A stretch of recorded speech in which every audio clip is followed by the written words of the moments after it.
If Future asked me for hard, dark samples, here's what I would send through.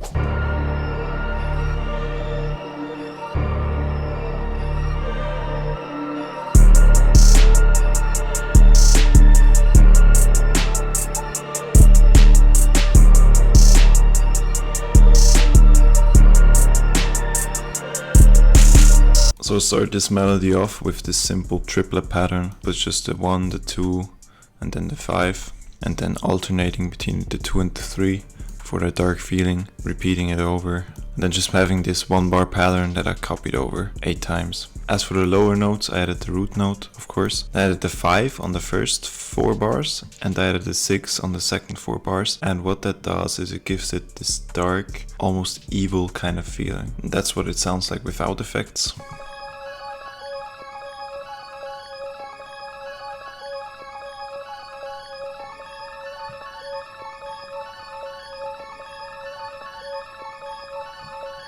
The preset is from Marco Lenz's Direct Wave preset bank. Now this still sounds a little bit trash, so what I did was I added some effects. I started off with Portal preset Inferno from my Vision Portal bank, which is in part of the Vision multi-kit, which is a free multi-kit with accents, phrases. I'll leave a link in the description so you can check that out. As I said, it's 100% free, no hooks, no nothing.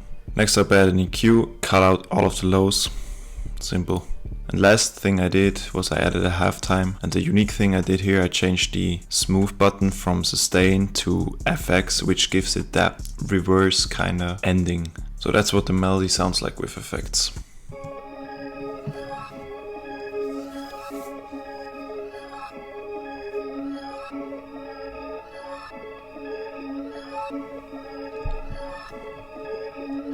Then I added this simple low piano.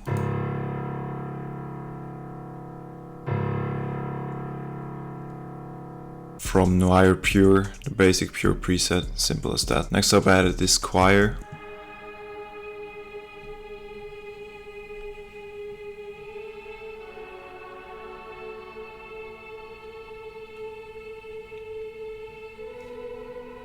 When you make lead melodies for especially dark stuff, either have them around the 5 and the 6, which is the G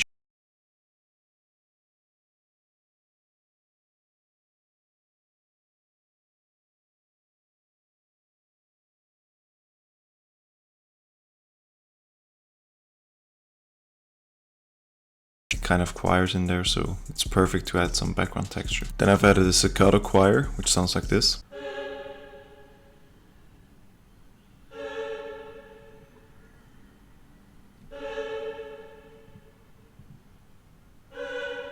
This one is from Choir Omnia. That's sort of my secret sauce when it comes to choir stuff. This time I just chose a staccato articulation on the A sound, but you can also go into sequencer and have it play whole phrases.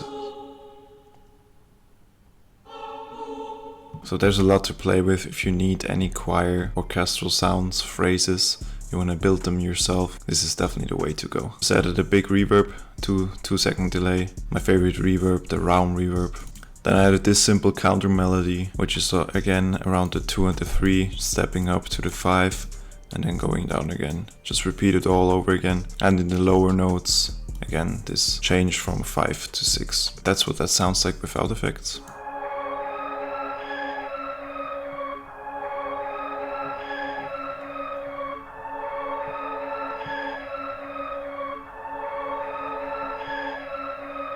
I've used a one shot from my Antidote One Shot kit, the scary one, which sounds like this. Then I added a EQ, cutting out a lot of the high frequencies and the low frequencies, and I wanted to make it more bouncy, so I added initial reverse on the 1/4 bar preset with 100% wet, so no dry sounds. Then I've exported it out, and that's what the melody sounds like with effects.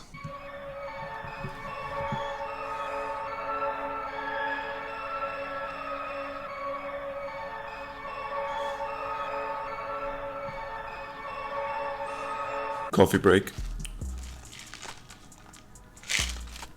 Then to finish it off, I added a simple bass on a C sharp, just the root note of the scale, always leaving a little bit of space behind it, so it kind of drops and drops again. That's what the whole sample sounds like together.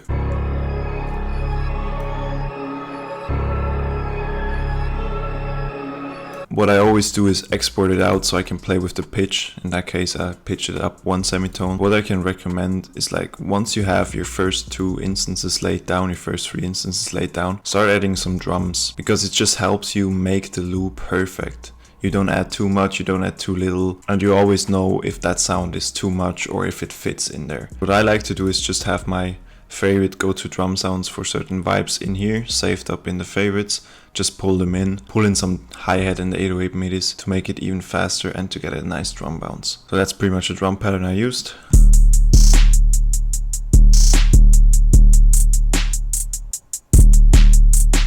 And just adding those drums to it have made sample making for me so much more enjoyable, because first of all, it's not just a simple 2-step hi-hat pattern with a clap and an 808. It's more unique, it has hi-hat rolls, but I don't have to do the hi-hats. I highly recommend you get your hands on some drum MIDI packs, even if you don't make drums. It's just easier for your workflow, and I guarantee you this will make your loops 2 to 3 times better. If you want to learn the thoughts behind my arrangement and what I've learned from a platinum producer when it comes to arranging samples, watch this video.